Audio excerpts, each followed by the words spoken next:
بیڑے پر درجنوں جدید جنگی طیارے اور جدید ٹیکنیکل ہتھیار موجود ہیں۔ سنڈیاگو سے ایک اور aircraft carrier USS Boxer بھی 3 بحری جہازوں سمیت مشرق وسطی کی جانب روانہ کر دیا گیا۔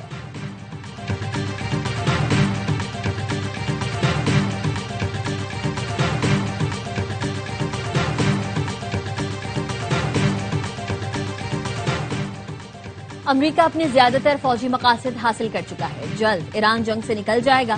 امریکی نائب صدر JD وینس کہتے ہیں صدر ٹرمپ ایران جنگ کو مزید کچھ عرصے تک جاری رکھنے کا ارادہ رکھتے ہیں۔ صدر ٹرمپ کا مقصد ایران کی حکومت کو شدید کمزور کرنا ہے۔ اگرچہ جنگ کے دوران پیٹرولیم قیمتوں میں اضافہ ہوا ہے، مگر پیٹرولیم مصنوعات کی قیمتیں جلد کم ہو جائیں گی۔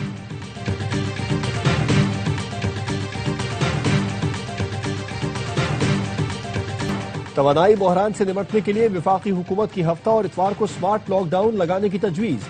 حتمی فیصلہ وزیر اعظم شہباز شریف کریں گے۔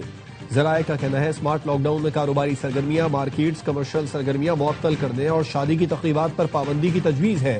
سمارٹ لاک ڈاؤن کے دوران ہائی ویز اور موٹر ویز بھی بند رکھنے، پبلک ٹرانسپورٹ کھلی رکھنے کی تجویز۔ لاک ڈاؤن کے دوران اسپتال، فارمیسیز اور ضروری عوامی سروسز کھلی رہیں گی۔ وزیر اعظم شہباز شریف کی زیر صدارت اہم اجلاس، ایندھن کی بچت اور کفایت شماری کے اقدامات کا جائزہ۔ وزیر اعظم کا کہنا تھا حکومتی فیصلوں کی بدولت پیٹرولیم مصنوعات کی مناسب مقدار موجود ہے۔ جس قدر ممکن ہو سکا 3 ہفتوں کے دوران عوام کو ریلیف دیا گیا۔ تیل کی قیمتیں بڑھنے سے روکنے کے لیے 125 ارب روپے مختص کیے۔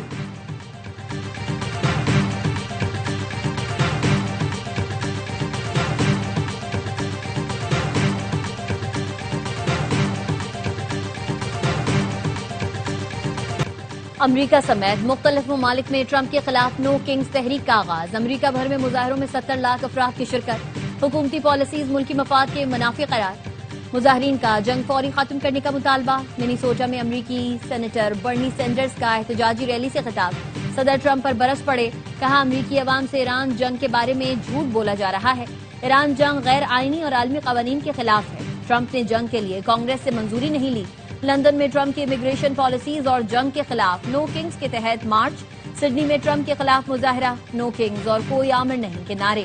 اسرائیل بھر میں ہزاروں افراد نے احتجاج کیا، فوری جنگ بندی کا مطالبہ۔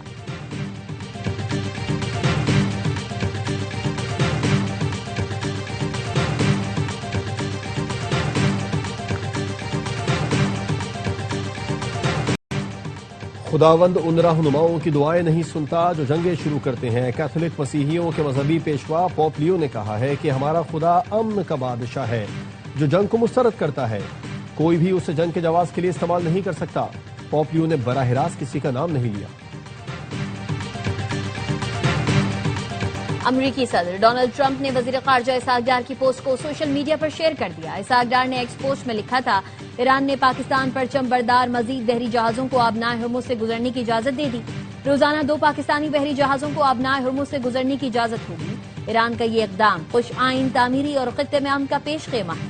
اسحاق ڈار نے ٹویٹ میں امریکی نائب صدر JD وینس، وزیر خارجہ مارکو روبیو، اسٹیو وٹکوف اور ایرانی وزیر خارجہ عباس عراقچی کو بھی ٹیگ کیا۔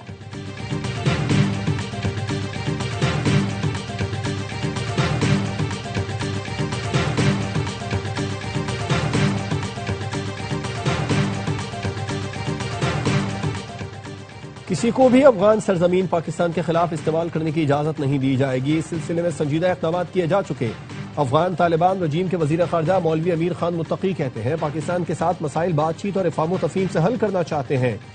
عرب نیوز کے مطابق امیر متقی نے UAE کے وزیر خارجہ عبداللہ بن زائد ال نہیان سے فون پر بات چیت کی۔ اماراتی وزیر خارجہ نے کہا پاک افغان کشیدگی کسی بھی فریق کے مفاد میں نہیں۔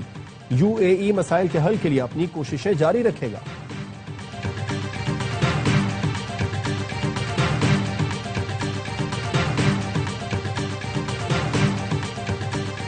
6 سال بعد PIA کی پرواز اسلام آباد سے 325 مسافروں کو لے کر لندن روانہ ہو گئی۔ سیکرٹری دفاع اور برطانوی ہائی کمشنر جین میریٹ نے پرواز کو الوداع کیا۔ اسلام آباد ایئرپورٹ پر افتتاحی تقریب میں کیک کاٹا گیا، مسافروں میں تحائف تقسیم کیے گئے۔ خوش نصیب مسافر کو قرآن اندازی کے ذریعے 660 cc گاڑی انعام میں دی گئی۔ تقریب میں PIA کنسورشیم کے چیئرمین عارف حبیب اور اعلیٰ حکام شریک ہوئے۔ PIA 30 مارچ سے لاہور سے بھی لندن کے لیے پروازوں کا آغاز کرے گی۔ پاکستان سے لندن کے لیے ہفتہ وار 4 پروازیں چلائی جائیں گی۔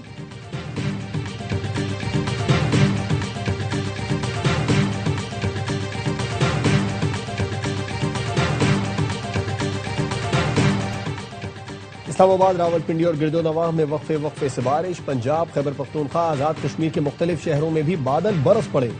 لاہور، شیخوپورہ، ملتان، لیا، بہاڑی، خانوال، ٹوبا ٹیکسنگ، ساہیوال، اوکاڑا، بھکر، میاوالی، سرگودا، جہلم، وزیر آباد، حافظ آباد کے مختلف علاقوں میں تیز ہواؤں کے ساتھ موسلادھار بارش. کئی شہروں میں نشیبی علاقے زیر آب. کرک، کوہاٹ، لکی مروت، بنو، ماراکنڈ، سوات، مردان، ڈی آئی خان اور لوور دیر میں بھی بارش. مظفر آباد، وادی نیلم اور لیپا میں بارش کے بعد موسم سرد ہو گیا.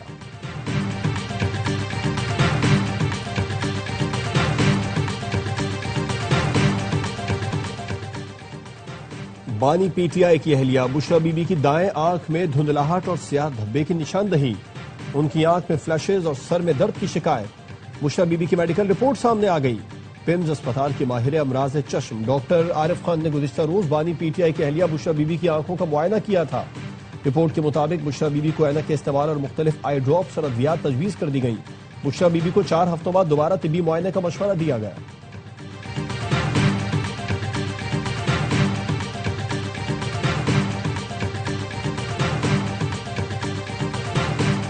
اور پاکستان کی سب سے بڑی گھڑ دوڑ ڈربی جوپیٹر نامی گھوڑے نے جیت لی. صدر بے دوسرے اور ہال روڈ تیسرے نمبر پر رہا. لاہور ریس کلب میں ہونے والے ایونٹ میں 12 گھوڑوں نے حصہ لیا. فاتح گھوڑے کو پاکستان گھڑ دوڑ تاریخ کی سب سے بڑی انعامی رقم 1 کروڑ روپے دی.